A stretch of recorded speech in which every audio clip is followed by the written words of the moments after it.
Hi,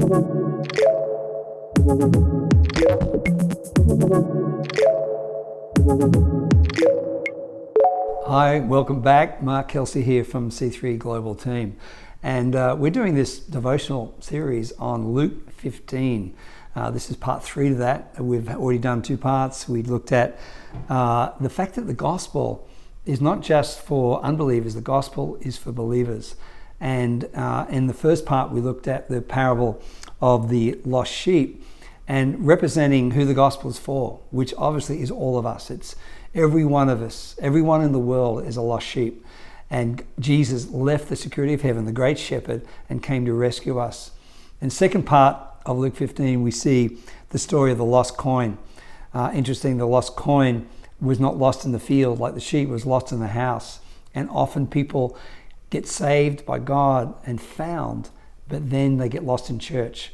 And church just becomes a thing that they do. They become just attending. And those beautiful, rich, gracious gifts on the inside of them are disengaged. When really God wants every gift, every life to be part of the covenant of God, causing a healthy church to grow and to be effective to reaching the community. And in this third part of Luke 15, we see the story of what we traditionally know as the Prodigal Son. I love what Tim Keller talks about in his book, The Prodigal God. He says the word prodigal, even though not actually used in the actual text itself, could just as easily refer to God, because the word prodigal means extravagant. And here we see the picture of an extravagant God, an extravagant father who liberally gave all that he had to the younger son. Because this last bit is the parable, and 2 sons are mentioned.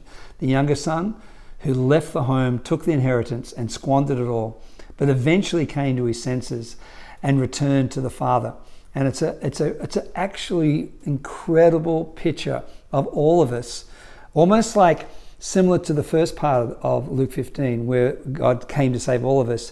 And it's the picture of what happens at the end of that story, where the father went down to the driveway and his arms are open and the prodigal son is returning, and there's zero judgment.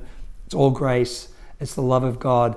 And it's a picture of all of us as lost sons, lost daughters who would return to the Father. And when we return to the Father, when our hearts are turned, there's actually no judgment, but just the love of God and the grace of God. But the great thing is, in this last part of Luke 15, the second part of that story goes to the other brother, the older brother, who didn't leave the house, stayed in the house. And when the younger brother returned, the older brother didn't know that he returned. When he eventually saw that he did, he saw that the father put on a party and a celebration and was very upset and very angry. So this part of the parable, this part of Luke 15, really is the story of not one lost brother, but 2 lost brothers. But they were lost for different reasons. The younger brother was lost because he was sinning and was far from the father and needed to come back. But the older brother was just as lost, because he was attempting to connect with the father and please the father out of moral conformity and trying to do the right thing, and in doing the right thing actually lost the point of what it was all about.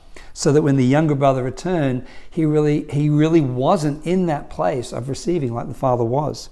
So interesting, the younger brother represents the lost world, which has lost their way. But the older brother, or the church, represents a lost church, and they've lost their mission, or we've lost the mission. And so once again, we see this picture of what the role, this part of the gospel is, what is the role of the church?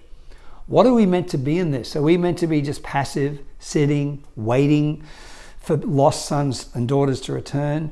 Or are we meant to be more engaged, more mission-minded in this? And of course, I would argue that we're meant to be far more mission-minded, because in the other 2 parts of Luke 15, somebody went out and left and searched for the lost thing. The great shepherd left the 99 for the 1 sheep. The woman searched for the lost coin. But in this particular story, it's interesting that no one is mentioned.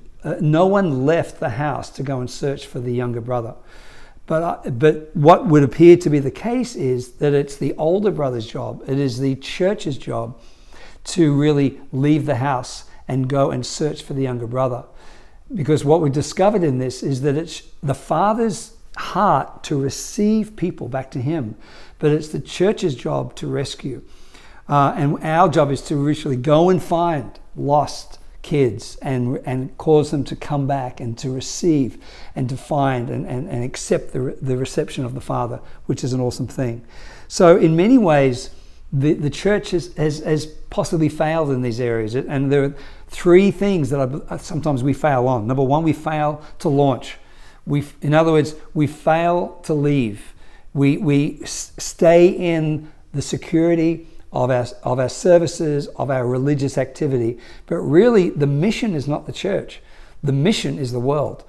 And if church happens for an hour a week, then really the other 167 hours of the week are as much about the church as that 1 hour in church on Sunday.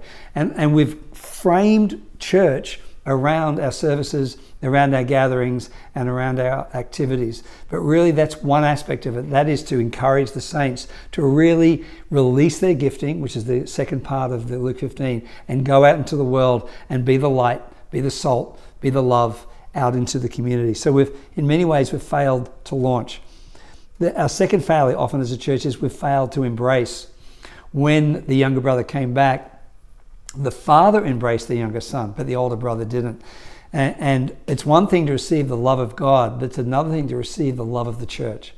For brothers and sisters to embrace people, whatever stage and whatever part of life they've come from. And they're going to come in messy, messed up, not transformed, quite the opposite. And I think if the church realizes that our job is to embrace in whatever life stage that people have found themselves in, whatever trouble they've found themselves in, that's the job of the church.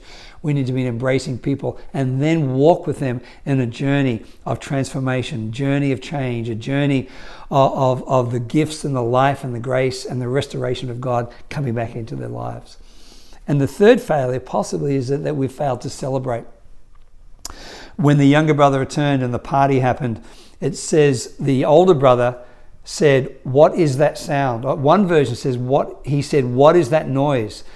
He lost what party was. He didn't even know that there was a celebration. He didn't even call it a celebration. He called it noise. And I think churches need to be a place full of celebration. When anybody comes back to the Lord, when anybody has a breakthrough, when anybody even takes a step towards God and towards being embraced by the Father, the church should be a place of incredible celebration. My personal opinion is that the loudest, happiest stage of our church services should be the altar call, the place where people are responding to Christ, and for our hearts to be rejoicing. And of course, that's the theme of Luke 15, is that when one sinner repents, heaven celebrates. And I think that should be reflected in the humanity of the church community, is that we should be celebrating, cheering, and laughing and celebrating all that God has done. And not wait till there's hundreds of those, but every single person that makes one turn towards the Lord, that the church responds in such a party, fun, celebrative way. And so here we see what an amazing unfolding of Luke 15, where we see the parable in those three parts: the parable of the lost sheep, lost coin, and lost brother, but really it's two lost brothers. Unpackaged in this, we see the beautiful depth and layers to the gospel, and what it actually means for who it is for, who God uses, and what the church's role is in this. Trust you've enjoyed this, and really looking forward to seeing you next time. God